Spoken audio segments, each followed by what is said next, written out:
Bienvenido a Punch. En este episodio encontrarás una fascinante plática con una gran personalidad, quien por medio de su historia nos inspirará a volvernos imparables.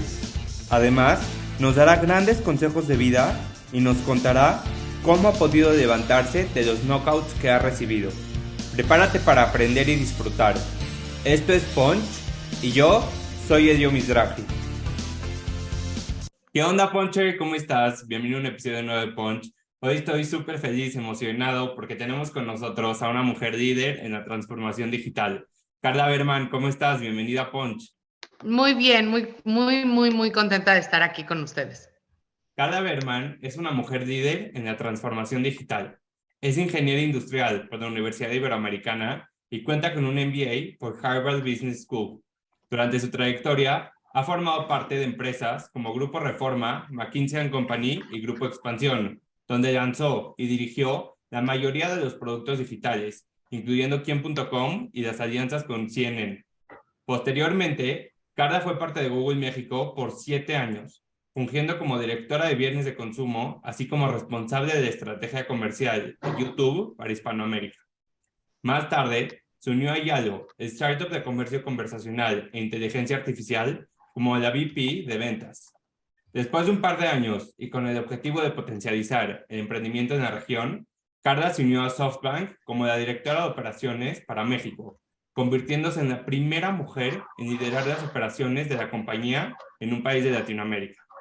Además, Carla es parte del Consejo Empresarial de Endeavor México, esposa, mamá de 5 y una mujer que nos enseña a que siempre debemos de tener una chispa de imposible para lograr lo posible. Carla, bienvenida a Punch. Me encanta tu historia y qué padre que podamos platicar contigo. Ay, no, al contrario, Elio. La verdad es que a mí me encanta tu historia. Justo ahorita antes de entrar al aire, platicamos un poquito de tu historia y, híjoles, de quien deberías de hacer un podcast es de ti.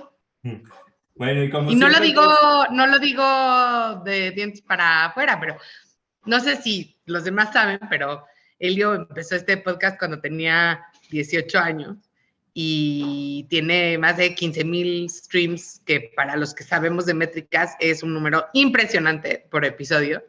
Y ha tenido acceso a cientos de personas que la verdad es difícil que te contesten el teléfono. Entonces, te felicito muchísimo y bueno, voy a estar muy feliz que mis hijas escuchen este podcast y que luego escuchen el de tu historia. Te tienes que autoentrevistar. Buenísimo. Pues como siempre en todos los episodios tenemos esta sección de preguntas llamada 5D. Son 5 preguntas rápidas, cortas, aleatorias, lo primero que te llega a la mente, ¿va? Perfecto. Carla, en 3 palabras. Mamá trabajadora judía. Buenísimo. ¿Tu momento favorito del día? Ay, justo cuando me meto a la cama. ¿Tu Y ya libro está todo el favorito? mundo dormido. Mi libro favorito, ay, es una pregunta demasiado difícil. Creo que para la gente que somos lectoras, es una pregunta casi imposible de contestar. Te digo los libros que me han gustado últimamente. Eh, a ver, acabo de leer un libro durísimo que se llama Why People Love Dead Jews, porque la gente ama a los judíos muertos, que es una historia del antisemitismo que es durísima, pero muy importante de leer. Acabo de leer hace poco The Happiness Project, que me recomendó mi cuñada, que es como un compendio de todo lo que se sabe de la ciencia de la felicidad y qué nos hace felices en un lenguaje muy fácil. Leí hace no tan poco, pero eh, el, el, libro de ¿Por qué todos somos racistas?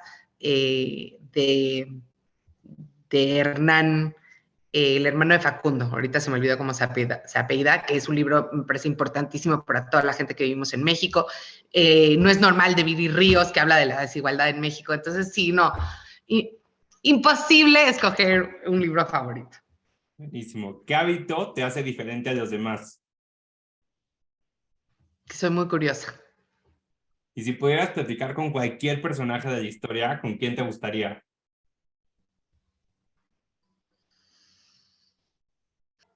Yo creo que con mis bisabuelos que no pude conocer.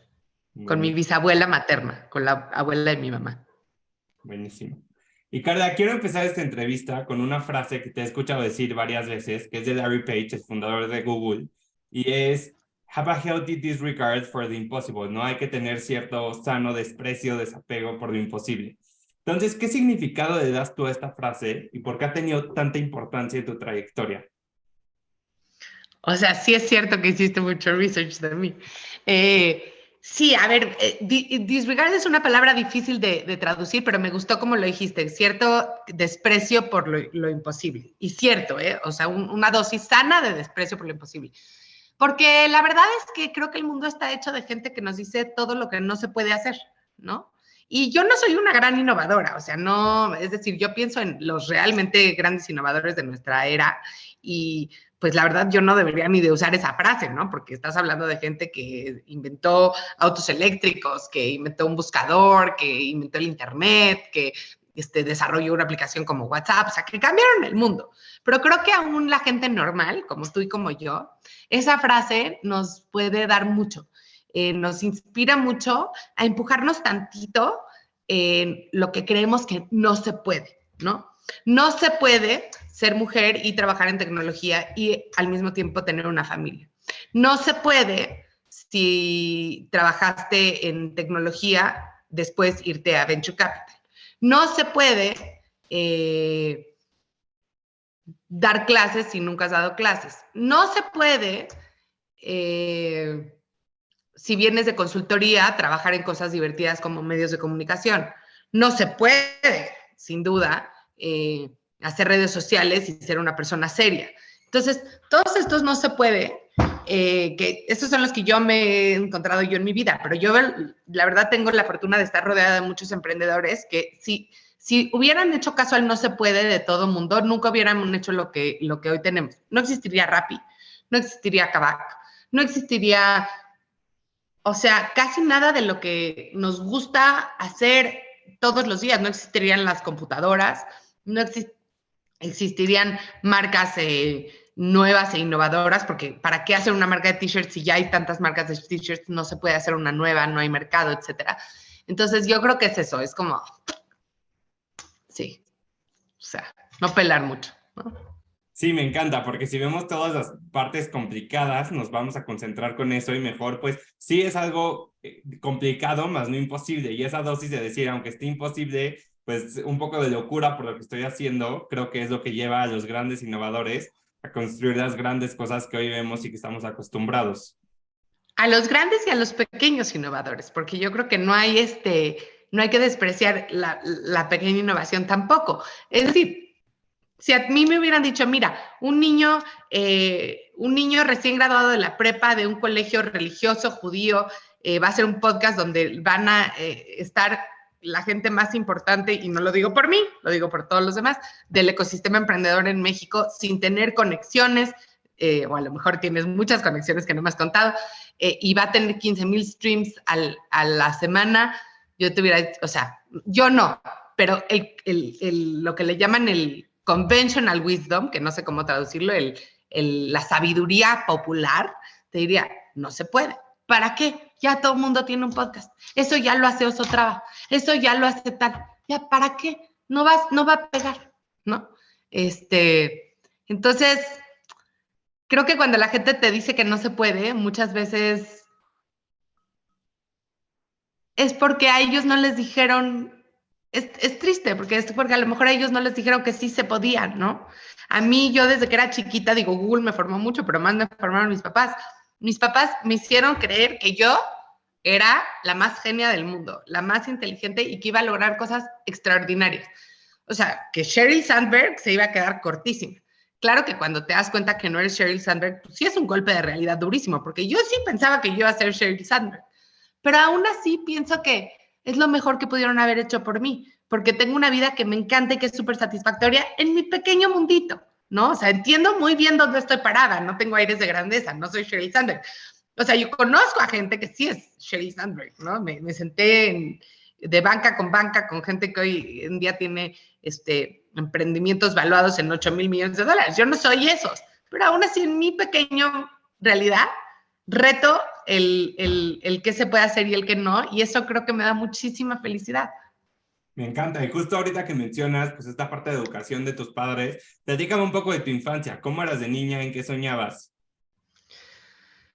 que soñaba, de muy niña quería ser cajera de banco. O sea, pero era, de verdad, yo iba al banco mucho con mi mamá. En esa época se iba mucho al banco, tenías tu banquero, ya sabes. Y yo era las actividades que más me fascinaba, ir al banco con mi mamá. Le decía, mamá, es que yo quiero ser cajera. Me decía, ¿pero por qué, hija? Y yo, porque es que tienen mucho dinero. Y me decía, pero nada más lo ven pasar, hija. O sea, no es de ellos. Pero quería ser cajera. O sea, siempre tuve esta fascinación como por cómo funciona el dinero y cómo funcionan los bancos. Y me acuerdo perfecto que tenía yo un tío que era físico y matemático y economista, un genio. Y me explicó con la escena de Mary Poppins. No sé si te acuerdas esa escena. No sé si viste Mary Poppins, pero si no, hay que verla. Y esta es una gran escena. Hay una escena donde el señor Banks les enseña a sus hijos cómo ahorrar, ¿no? Entonces los lleva al banco porque él es un banquero. Y de pronto Michael Banks, que es el hijo chiquito, le dice al cajero, no, quiero mi dinero, como que no entendió que se lo iba a guardar. Quiero mi dinero, y empieza a gritar, quiero mi dinero, ¿por qué no me quieren dar mi dinero? Y entonces todo el mundo alrededor empieza a oír que no le quieren dar su dinero, lo cual no es cierto, ¿no? Y se apanican, y entonces todos corren a los cajeros de, quiero mi dinero, y eso es lo que se llama en economía un run on the bank, ¿no? No sé cómo se llama en español, pero pues una corrida hacia el banco cuando los bancos no tienen el dinero suficiente para pagarnos a todos los depositarios y todos al mismo tiempo queremos sacar nuestro dinero. Y todo esto va porque tengo un tío que era, te digo, muy querido, que era economista, y me ponía la escena y en los cassettes beta que teníamos, me decía, y me explicó cómo funcionaba una corrida sobre el banco. Entonces yo a los 10 años ya entendía que no había suficiente dinero para pagar, y siempre como este tema de, no sé, el dinero me ha llamado mucho la atención, y no en el mal sentido, suena así como el dinero, ¿no? ¿No? Pero, y chistosamente, pues en Venture Capital eres un poco igual que un cajero, ¿no? Tienes mucho dinero, nada más que nada es tuyo, nada más lo ves pasar, lo recaudas, ¿no? Lo deployeas en diferentes proyectos, pero nada más lo ves pasar. Entonces, de chiquita quería ser cajera. No, de Todo hecho, la esto para gente que decirte te eso. conoce, la gente que te conoce dice que tienes una habilidad para hablar de dinero sin pena, como muy pocas personas. Y creo que por eso ¿De verdad? justo me gusta por eso hablar desde las infancias, irnos desde el inicio, porque estoy convencido que todas esas partes que vivimos en los primeros años son las que nos forman a las personas que somos hoy en día. Pues sí, yo creo que sí. Y la verdad es que mi mamá, mis papás, digo, son maravillosos los dos, pero mi mamá siempre decía, yo no sé sumar, lo cual no es cierto, pero la mejor manera de no saber sumar es, o sea, ¿tú sabes cuál es el factor número uno para que a un niño le vaya mal en matemáticas en la escuela? ¿Cuál? Que crea que es malo para las matemáticas. O sea, entonces, en mi casa está prohibido decir que odias las matemáticas. Y digo, no es de que esté prohibido, pero siempre yo les lavo el coco a mis hijas de que les fascinan las matemáticas. Entonces, como mi mamá decía que ella era malísima para las matemáticas y no sabía sumar, me pedía que le ayudara a hacer las cuentas desde chiquita, ¿no? De, a ver, si le di tanto y entonces tanto, y a ver, súmame todos estos tickets y checa si el cambio me lo dieron bien, y antes del viaje ayúdame a contar el dinero que nos vamos a llevar, y, ¿no? Entonces, sí me siento muy, muy cómoda alrededor del dinero, lo cual suena rarísimo. Hablando de dinero me siento muy cómoda. O sea, yo soy la típica que a sus amigas les pregunta, cuando es relevante, no por morbo, pero si estoy negociando una oferta de trabajo, le hablo a 3 amigas y les digo, ¿cuánto te pagan? Y pues a veces se quedan como, ¿qué? O sea, ¿no quieres que también te diga cuándo fue la última vez que me acosté con mi esposo? Y yo, no, te juro que eso no me importa, pero sí necesito saber cuánto te pagan porque estoy negociando mi oferta de trabajo y nada más quiero ver si estoy bien o si necesito, si todavía puedo empujar tantito más, ¿no? Sí, justo en un episodio pasado platicaba igual con Javier Martínez Morodo sobre este tema que le hemos dado al dinero y la importancia que muchas veces la palabra dinero denota y cómo mentalmente nos podemos empezar a bloquear cuando vas a hablar de dinero con alguien. Entonces se me hace increíble que Punch, siendo un foro de personas mucho más jóvenes, podamos pues empezar a tocar esos temas, que empiecen a escuchar que pues sí el dinero es algo que debemos de quitar del tema tabú de por medio y así poder tener una mejor relación con él y entender mejor nuestras propias finanzas, independientemente si te quieres dedicar al mundo corporativo o no. Empiezas tu carrera en los medios, trabajando en Grupo Reforma, más tarde te unes a McKinsey como consultora. Entonces, platícame un poco de los inicios de Carla, cómo empieza Carla a escalar en el mundo laboral y cómo fueron tus primeras experiencias. A ver, yo trabajo desde que soy muy chica. Entonces, cuando era chica, niña, los sábados me mandaban, mi papá hacía tornillos. Y entonces iba yo, pues muchos sábados con él, trabajaba a mediodía los sábados y de ahí nos íbamos al deportivo.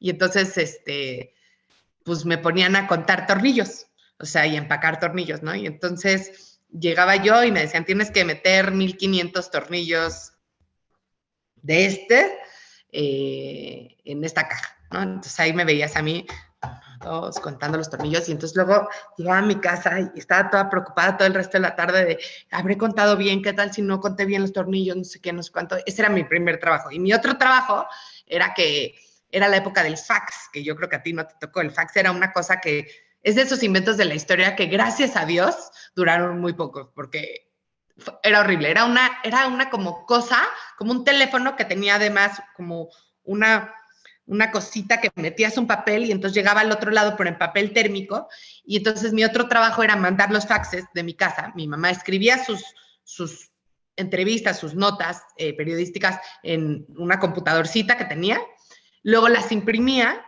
y luego entonces tenía, no sé, 6 hojas y entonces yo tenía que hablar a la redacción del periódico. Mi mamá es periodista, y entonces decía, hola, hablo para mandar el fax de la nota de Shanique Berman, ¿me puedes dar tono de fax? Y entonces ya te daban el tono, entonces sonaba, o no sé qué, entonces metías la hoja, y era muy difícil porque tenías que, el momento exacto de cuando ya se iba a ir la primera hoja, meter la segunda hoja, porque si la metías antes, tapaba el renglón, y si la metías después, se cortaba y tenías que volver a empezar. Era horroroso. Entonces yo pues, tenía que, y era mi trabajo, ¿no? O sea, yo me lo tomaba muy en serio porque mi mamá se lo tomaba muy en serio. Mi papá creo que no se lo tomaba tan en serio. Muchos años después, un día platiqué esta anécdota de que toda la tarde estaba yo muy preocupada de si había contado los 1500 tornillos y mi papá se volteó y me dijo, los tornillos no se venden por pieza. Y yo, ¿cómo? Se venden por peso. Y yo, no entiendo. Me dice, sí, o sea, los pesan, ¿no? Y yo, papá, ¿y por qué me hacían hacer eso? Me dice, ay, no sé, yo te encargaba con la secretaria y yo creo que la pobre secretaria decía, ¿qué hago con esta niña toda la mañana, no? Pero para mí eran trabajos muy importantes. Entonces, estos fueron mis primeros trabajos. Luego, desde que pues, siempre hacía cositas, ¿no? Vendía cosas, iba al centro y compraba cosas y luego las vendía más caras, con amigas, con socias, sin socias, etcétera. Y ya luego mi primer trabajo donde me pagaron, fue que eso ya ni lo pongo en mi currículum, fue en la Secretaría de la Contraloría, donde hicimos un programa de como Adiós a las trampas, se llamaba, para niños, para que aprendieran sobre la corrupción. Y de ahí, pues ya hice como muchas cositas en la universidad. Trabajé en Procter, trabajé en la fábrica de tornillos, trabajé en una agencia de relaciones públicas, o sea, de todo un poco. Y ya después entré al periódico Reforma, que fue como mi primer trabajo que me marcó mucho, ¿no? Entré como reportera de Whisky Lucan, que te puedes imaginar diario tratar de, y no inventar, porque nada se inventa, de encontrar un suceso noticioso en un municipio como Whisky Lucan, donde pues pasa poco. Fue un buen ejercicio de ejercitar la curiosidad. Y ya de ahí, cuando me gradué, ya me fui a trabajar, ya, pues ahora sí que más en serio, trabajé en McKinsey, que es una gran empresa de consultoría. Yo digo que es mi alma mater, ¿no? Es donde realmente aprendí a trabajar. Estuve ahí, pues, como 2 años antes de irme a hacer una maestría. Y ya luego, pues, ya me seguí, pero yo creo que los 2 trabajos las 4 experiencias profesionales que más me marcaron de chica fue uno, los faxes, que te juro que vivía yo traumada de los faxes. ¿Por qué? Porque nunca eres suficiente pequeño para que te den una responsabilidad importante. O sea, si la nota que yo mandaba no salía bien, mi mamá no salía su nota en el periódico, con lo cual no le pagaban, ¿no? Entonces, que me hayan dado una responsabilidad tan grande siendo tan chiquita, yo creo que me marcó muchísimo. y se lo agradezco eternamente a mi mamá. Y a veces creo que somos demasiado blandos con los niños de hoy y no les damos responsabilidades grandes, cuando la verdad los niños claro que pueden, y al contrario, yo creo que te enriquece muchísimo que alguien confíe en que puedes hacer un trabajo tan importante. La otra es el periódico Reforma. Aprender a comunicar bien debería de ser algo que inculquemos mucho más en todas las profesiones. Yo soy ingeniera de profesión, no tengo nada que ver con comunicación, nunca ni antes ni después trabajé en nada que ver con comunicación, pero hoy en día me parece, siempre, pero hoy en día más porque hay tanta fragmentación, porque no todo es cara a cara, porque hablamos con gente de diferentes idiomas, de diferentes disciplinas. Tener una comunicación pristina es importantísimo, ¿no? O sea, en el periódico Reforma nos decían, si una frase que tú escribiste tiene más de 20 palabras, una de dos, o son dos frases y la tienes que partir, o tiene demasiada paja. Estás usando demasiadas palabras de relleno. Y yo soy una insoportable dictadora en mi casa con las palabras de relleno. No tolero que mis hijas digan tipo, o sea,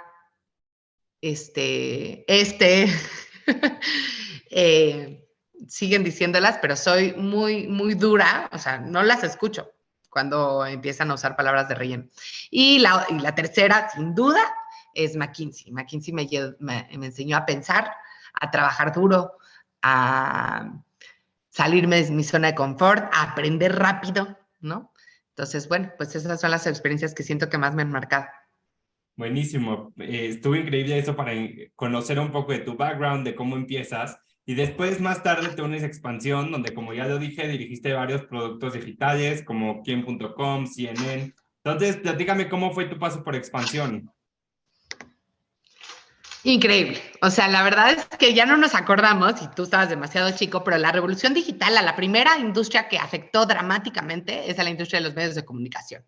O sea, el día que empezó a haber periódicos por internet y que empezó a haber portales de clasificados, la estructura de la industria de los medios de comunicación se volteó por completo. Los periódicos en el mundo ganaban su dinero de los clasificados, ¿no?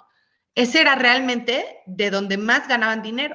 Entonces te llegaba el periódico y era un tabique de este tamaño donde la mitad o la tercera parte eran clasificados. Entonces tú querías comprar un coche, te ibas a la sección de coches y veías pues vende un Honda Tsuru de 10,000 kilómetros, color verde, de transmisión automática, y ahí había un teléfono, le hablabas al señor y le decías, nos podemos ver en el Parque México para verlo, y así con todo, con búsqueda de trabajos, con búsqueda de inmuebles, con búsqueda de parejas incluso, ¿no?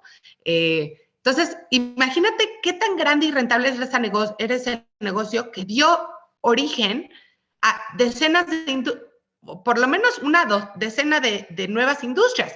Es decir, ahora tenemos las apps de dating, ¿no? Eran clasificadas. Las apps, todo lo que es PropTech, que ya ha evolucionado, pero PropTech era una sección de los clasificados. Todas las apps como LinkedIn, ¿no? De búsqueda de trabajo, otra sección de clasificados. Kavak, toda la parte de... Es decir, entonces, cuando se acabó el revenue, el ingreso por los clasificados, y de pronto tampoco la gente ya quería pagar por una suscripción, ¿no? Es decir, todos eran gratis, más que además tenías Prodigy Noticias o T1 MSN y todos estos portales, Terra.com. Entonces, de pronto la gente decía, a ver, primero, si necesito comprar un coche o vender un coche, ya no voy a poner un anuncio de clasificados. Y segundo, ¿ya para qué pido un periódico a mi casa? Entonces, el Grupo Expansión era una empresa que había sido una empresa muy exitosa, que había cambiado muchas veces de manos. Era de un gringo que la vino a fundar a México porque quería ser como el Fortune de México. Luego se la vendieron a no sé quién y a no sé quién y a no sé quién, y acabó siendo parte de Disney. Imagínate, Disney después se volteó y dijo, tenemos una empresa de revistas de negocios en México, véndela. Se la vendieron a la familia Serna, y la familia Serna, que es una familia de empresarios maravillosos en México, dijo, a ver, esto es una joya, vamos a contratar a un management profesional para ver qué se puede hacer con esto. Y contrataron a 3 chavos de Harvard a Manuel Rivera, a Luis Tejado, a John Reuter, y ellos pues profesionalizaron la empresa. De hecho, la misión era algo así como cambiar los estándares de la industria editorial mexicana o algo así. Y gracias a ellos, pues yo entré a trabajar con ellos, fueron mis grandes maestros, y empezaron a comprar propiedades digitales, compraron Medio Tiempo, compraron Metros Cúbicos, que eran de los mejores emprendedores de esa época, de Berto Taracena, de Pato Villalobos y de Mike Ramírez, que fueron mis jefes y la verdad me enseñaron todo lo que sé de digital, ¿no? Y pues hay como el borras, porque ellos no habían aprendido de nadie, ellos habían aprendido de cagarla, ¿no? Los tres, pues hay como el borras, fuimos aprendiendo juntos. Ahora sí que yo ya me tocó el gran beneficio de que ellos ya la habían cagado y aparte con su propio dinero, imagínate, yo no me voy a estar empleada. Y aprendimos cómo se hacía un sitio web, qué tecnología había que usar, cómo hacerlo en móvil, ¿no? Cuál era el rol de móvil. Imagínate que en ese momento discutíamos muchísimo, ¿deberíamos hacerlo móvil o no deberíamos hacerlo móvil? O sea, discusiones que hoy parecen medio bizantinas. Y pues me enamoré del internet, ¿no? Suena tan chistoso cuando lo digo, ¿no? Del internet. Y así empecé mi carrera en temas digitales. Buenísimo. Y después de 5 años en expansión, llega a Google. Carla se desempeñó como directora de bienes de consumo, responsable de estrategia de YouTube para Hispanoamérica. Me emociona muchísimo conocer más de esa etapa de Carla en Google. Así que platícanos, ¿cómo fueron tus años por Google? ¿Cómo fue tu aprendizaje? Padrísimo. Google es una compañía que a mí me cambió la vida. O sea, yo viniendo de un país como México, en una época muy ruda económicamente, cuando crecí, donde siempre como que éramos muy pesimistas, ¿no? Porque va a haber una devaluación, le va a ir pésimo a la economía. O sea, como que lo que teníamos certero es que todo iba a estar mal, ¿no? Ya, otra vez va a haber cambio de presidente y otra vez se va a devaluar, va a quebrar otra empresa, etcétera. Google me dio como la otra cara de la moneda de pensar, no, todo va a estar bien, cada vez va a haber más usuarios digitales, cada vez más gente va a buscar en Google, cada vez más gente va a ver YouTube, cada vez más negocios se van a unir al mundo digital. Y yo creo que eso me cambió profundamente. Y ahora pues me he vuelto muy optimista gracias a Google, que tiene una cultura muy optimista y muy de la abundancia. Y digamos, a nivel personalidad, eso. Y aprendí, pues, ahora sí que imagínate, aprendí muchísimo, aprendí, híjoles, miles de cosas, pero lo más importante que aprendí fue a vender. Uno de mis roles ahí, el más importante para mí, fue ser directora comercial de una vertical y, puta, venderle pues millones de dólares a las empresas más reconocidas de México. Imagínate qué privilegio, y también ahí aprendí a negociar, ¿no? Yo creo que siempre era buena negociante, pero ahí aprendí que primero no hay que tener pena de negociar. O sea, a mí mucha gente me dice, pero es que qué feo regatear, primero yo creo que pensar que regatear es feo, y claro, todo tiene un límite, ¿no? O sea, en una negociación, el que es un hardballer, quizás se queda con una porción más importante de lo que hay que repartir, pero erosiona mucho su reputación y no, o sea, yo no digo que hay que ser hijo de puta, yo lo que digo es que hay que aprender a negociar y hay que saber cuándo se puede negociar, y en general siempre se puede negociar. Y negociar es un músculo, si no lo usamos, no lo sabemos usar. Y a mí me llama muchísimo la atención que hoy en día está mal visto negociar, por ejemplo, con los artesanos. Como, ay, pobrecito el artesano, se tardó 100 millones de horas haciendo un sombrerito de palma y tú se lo quieres bajar un peso. Y yo creo, y sé que esto va a ser súper impopular, que es completamente al revés. Yo creo que ver al artesano no como un pobrecito artesano, sino como un emprendedor que sabe cuánto vale su producto, y que a lo mejor le dices, oiga, señor artesano emprendedor, le voy a comprar 10, pero para que yo le compre 10, me tiene que usted dar el 10% de descuento. Yo no estoy diciendo que lo dejes en la calle, que seas mala onda, que lo desprecies, pero siento que ser paternalista es un signo de desprecio también, ¿no? Entonces, sí, a mí la gente que dice, es que negociar es horrible porque, o sea, pobre gente, pobre gente tú, güey, porque ese señor se está ganando la vida de manera honesta. Y te juro que además yo sé cuándo no hay que negociar. Si yo veo a un niño que está vendiendo un mazapán para pagar sus estudios, ahí no le voy a negociar. Pero un artesano que menospreciar la capacidad de trabajo y que le quiero comprar por volumen, no No, sé. incluso una Se me vez te hace raro que la escuché, gente cree que está tan mal regatear.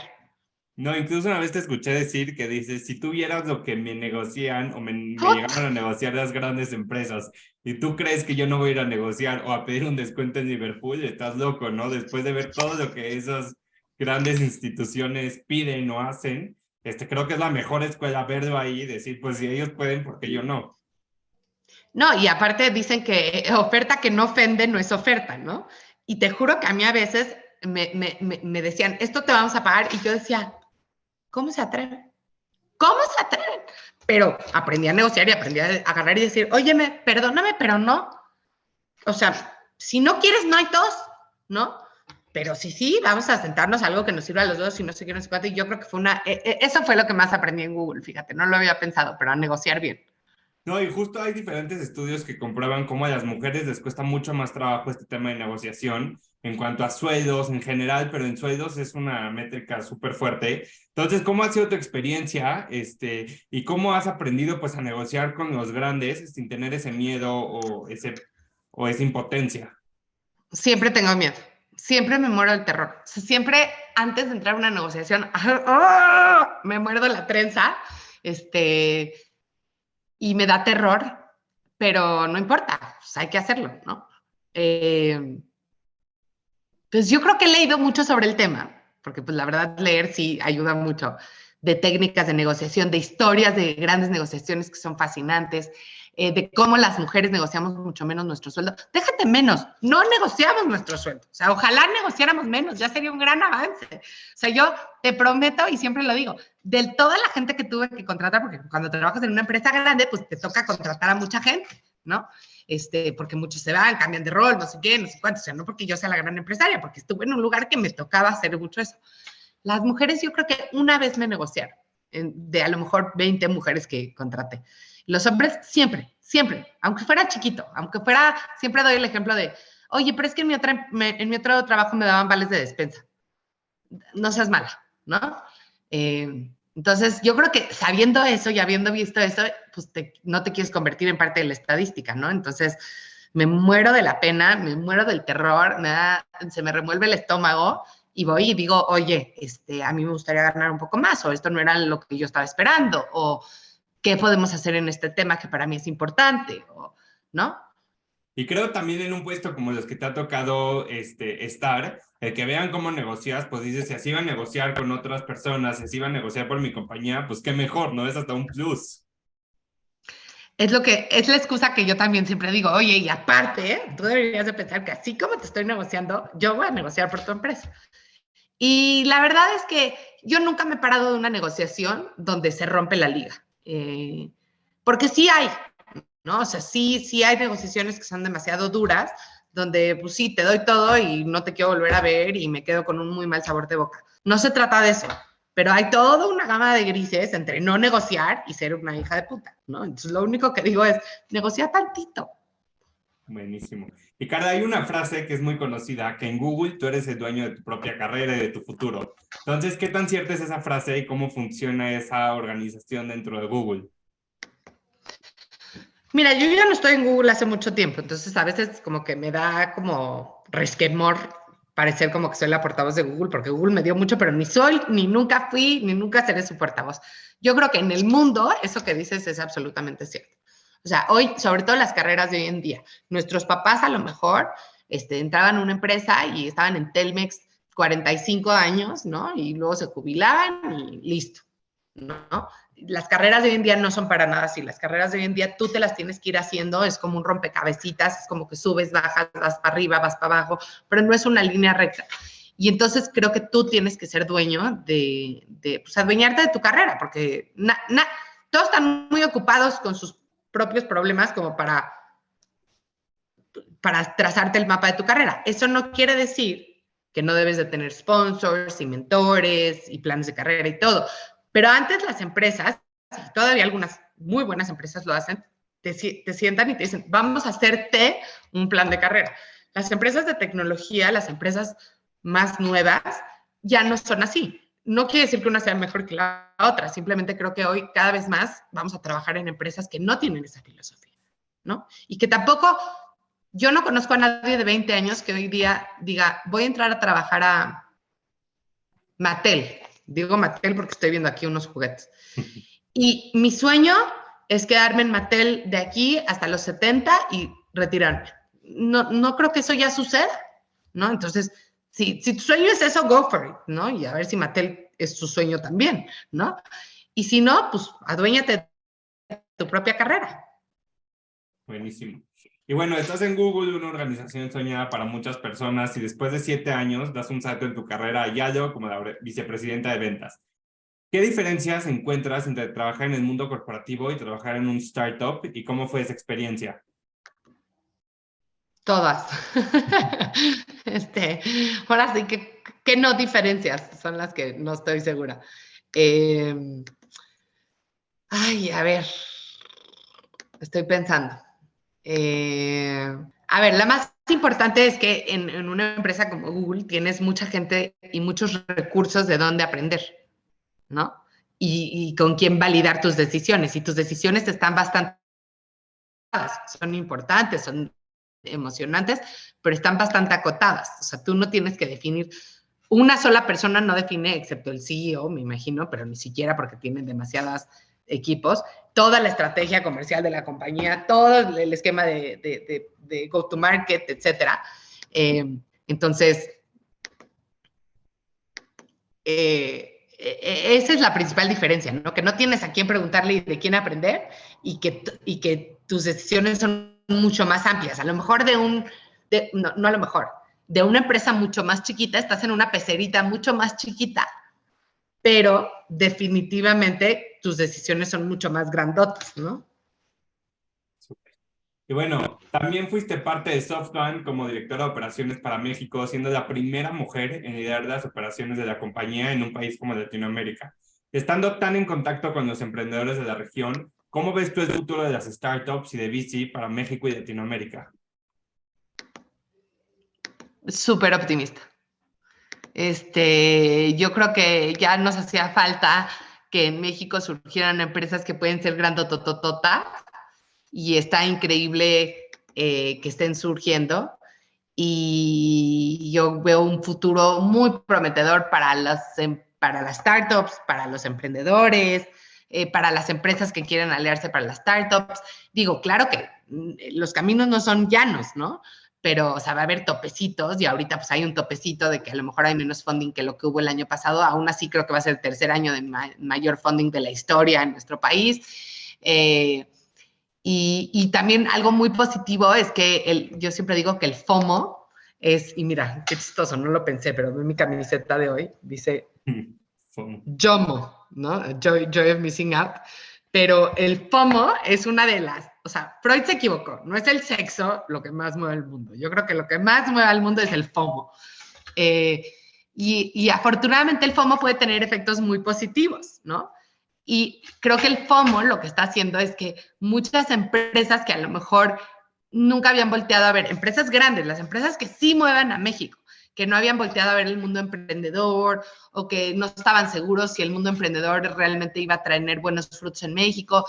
Ya ahorita, viendo todo lo que ha pasado, estos grandes corporativos dicen, unos ya traen más historia, otros están empezando, oye, I want in. Quiero ser parte de esto, quiero ayudar a estas empresas, quiero ver cómo le inyectan innovación a mi empresa gigante, quiero dar dinero para que más emprendedores puedan levantar sus ideas. Y entonces yo creo que, o sea, el futuro es lo más, no sé qué palabra usar, pero lo más alentador, emocionante, etcétera, posible para el mundo del entrepreneurship. Buenísimo, me encanta. Carla, para empezar a cerrar, hay muchas mujeres que nos están escuchando, mujeres y hombres, pero quiero enfocar esta pregunta más a las mujeres. Y estoy seguro que están súper inspiradas por tu trayectoria, ver una mujer como tú, cómo te has desempeñado en el mundo corporativo, en VC, cómo no te dejas achicar por nadie ni intimidar. Entonces, me gustaría que nos digas algún consejo práctico que podamos aplicar tanto a hombres como mujeres para hacer la brecha de equidad mucho más corta y poder tener una igualdad en un plazo de tiempo mucho menor. Puta madre. Ay, pues haciéndolo. O sea, no sé, yo creo que ahí sí habría que consultar con académicos más que tengan más claro qué hay que hacer, pero yo creo que primero alentando, no sé si sea alentando, o sea, sí, Sí. alentando a las mujeres, sea tu hermana, tu novia, tu amiga, tu empleada, tu compañera de trabajo, a seguir adelante y a no caer como moscas, ¿no? O sea, la verdad es que yo creo que si usáramos el ROI si midiéramos el ROI, que yo sé que es una medida quizás muy ácida, pero financiera, ¿qué hago? Si midiéramos el ROI de lo que le cuesta al país contra lo que le da al país la educación universitaria de las mujeres, es un ROI pésimo, creo, y espero que no me linchen. ¿Por qué? Porque vayas a una universidad pública o a una universidad privada, es un costo enorme, ya sea para el Estado o para tus papás o para ti que te endeudaste cañón, ¿no? Entonces, esos son los flujos negativos, ¿no? Esa es la inversión.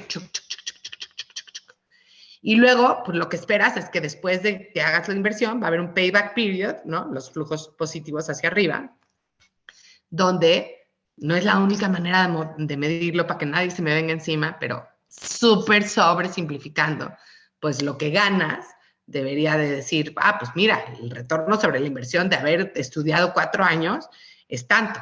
Y México, después de Turquía, es el peor país de la OCDE en términos de participación femenina en el mundo laboral. Creo que solamente, y hay que checar bien los números, 47 de cada 100 mujeres que están en edad de trabajar, trabajan. Y no estoy minorizando el trabajo en casa, ojo. Pero en universitarias también se presenta este fenómeno, donde podrías decir, o sea, yo entiendo que a lo mejor una señora en la Sierra Chapaneca que tiene a su mamá enferma, ¿no? Y tiene además 3 hijos chiquitos, no tiene ni cómo salir a trabajar. Pero una chava universitaria, ¿no? Debería de poder ser suficientemente recursiva para que aún teniendo una hija, y no estoy hablando de casos extremos, es que tengo una hija que requiere toda mi atención porque está enferma, no estoy hablando de eso, estoy hablando de una hija normal, pues deberías de ser suficientemente recursiva para encontrar un arreglo donde puedas trabajar y que tu hija esté bien cuidada, ¿no? Si tú te sales de la fuerza laboral, los flujos empiezan a ser negativos, o sea, o ceros, ¿no? Entonces toda tu inversión no le diste tiempo para que se recuperara.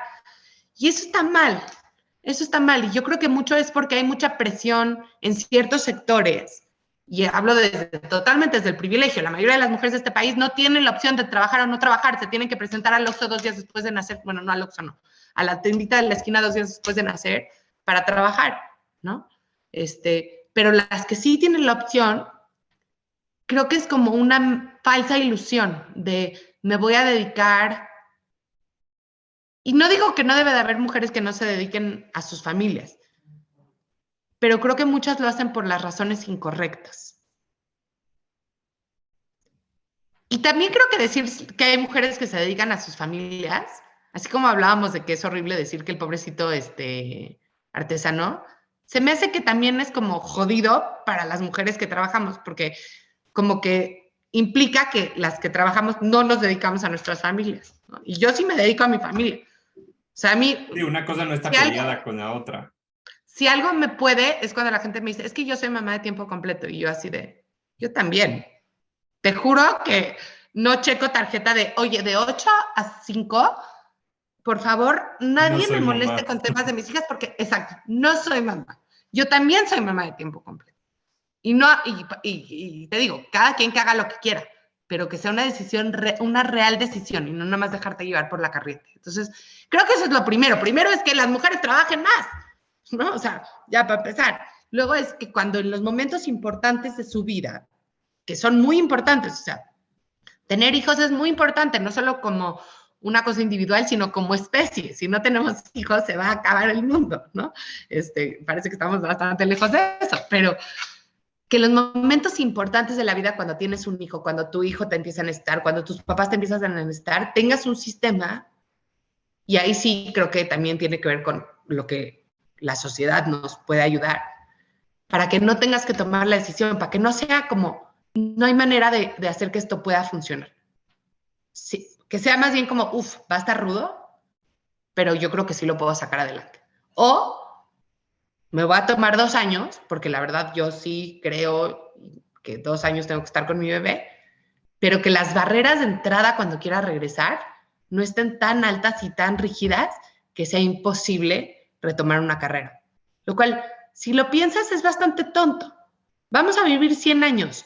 De esos 100, ponte tú que trabajemos de los 20 a los 75, son 55 años. Pensar que porque te saliste de trabajar 2, 4 o 6 años, ya no tienes futuro laboral, es muy triste, ¿no? Son 6 años, es menos del 10% de tus años laborales. Es más, que dejen de trabajar todos los que quieren dejar de trabajar cuando tienen a sus hijos chiquitos. ¿Eso qué tiene que ver con después poder retomar una carrera exitosa, rentable, llenadora, ¿no? Entonces, creo que nos tenemos que ayudar unas a las otras. Los hombres de nuestras vidas nos tienen que ayudar muchísimo y echar porras, porque sí es rudo, sí es muy rudo dejar a tus hijos y ser la única mamá que no trabaja, o ser la única mamá que trabaja a tiempo completo, ser la única que no fue al festivalito porque estabas de viaje de trabajo. Y luego necesitamos que toda la sociedad haga que la maternidad no sea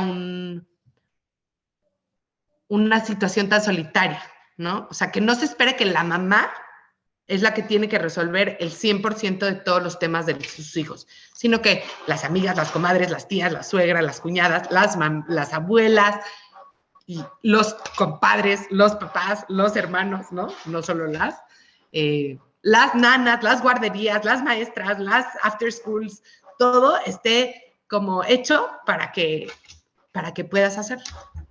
Me encanta. Me puse a ramblear mucho. No comuniqué muy bien porque no lo tengo tan claro. No, al inicio lo primero que dijiste fue haciéndolo y creo que suena muy fácil, pero sí de verdad haciéndolo. A nosotros como nueva generación, el ver mujeres como tú en puestos súper importantes, representando a países enteros, moviendo una cantidad de dinero impresionante a favor pues del ecosistema, y ver mujeres en posiciones como la tuya, o ver mujeres simplemente que se están superando independientemente del puesto en donde estén, que estén satisfechas con lo que están haciendo. A nosotros como nueva generación pues nos da una lección súper importante de que cuando se quiere se puede, que como dices, se necesita una red de muchísimo apoyo y muchas cosas alrededor, pero pues ejemplos como el tuyo nos ayudan a verlo cada vez más posible. Y bueno, ahora sí la pregunta del millón que le hacemos a todos los invitados: si pudieras dejarle un solo consejo a la juventud, ¿cuál sería y por qué? Chinga. No hacer lo que te apasiona. Se me hace que es el peor consejo que he escuchado en toda la vida, y veo a todos gente que quiero mucho, que tiene alrededor de 20 años, totalmente traumados porque están tan ocupados o preocupados buscando su pasión que se les está yendo la vida. Mi consejo es: no hagas lo que te apasiona. Haz para lo que eres bueno y que le sirva a la sociedad, y la pasión va a venir después. Buenísimo, algo diferente que nos habían dicho. Bueno, estoy en sabático. Es la primera vez que me tomo un tiempito para no trabajar de tiempo completo. Y por eso digo que es muy importante que las barreras para regresar no sean tan duras. Estoy segura que lo voy a poder hacer. Entonces estoy barajeando, estoy como pensando que ya trabajé 20 años, quiero pensar muy bien qué quiero hacer los siguientes 20 años de mi vida. Entonces eso me ha tomado bastante tiempo y ha sido muy divertido. Pero, mientras tanto, en este sabático, pues me estoy divirtiendo mucho. Soy súper nerd, entonces me divierto en cosas diferentes a las que se divierte la mayoría de la gente. Estoy dando clases que me está encantando. Y uno de los proyectos que voy a hacer también no quiero decir, como parte de mi sabático, es que voy a estar en la siguiente temporada de Shark Tank como Shark invitada. estoy muy emocionada porque es algo que creo que Shark Tank ha logrado democratizar mucho una cosa que típicamente es bastante poco accesible para mucha gente, que es el emprendimiento y aprender sobre emprendimiento. Y entonces, bueno, queriendo aportar ahí un poquito de mi granito de arena para que más gente se anime a emprender, ya sea por fuera, ya sea en su empresa familiar o como intraemprendedor, que es pues adentro de la empresa donde trabaja. Buenísimo, pues qué emoción esa faceta, ya te estaremos viendo y te estaremos ahí echando muchísimas porras.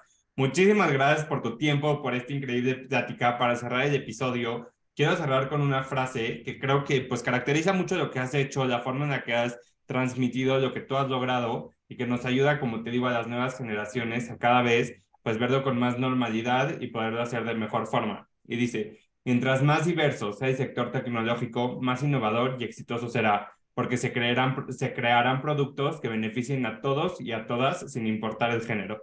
Pues muchísimas gracias por estar aquí. Amén. Gracias a ti, Elio, y de verdad, estoy admirada de lo bonito que llevaste en la entrevista, de lo mucho que te preparaste para ella. Me siento muy halagada porque pues te tomaste todo el tiempo y te felicito muchísimo y estoy muy emocionada de ver qué sigue para ti. Buenísimo, pues muchísimas gracias.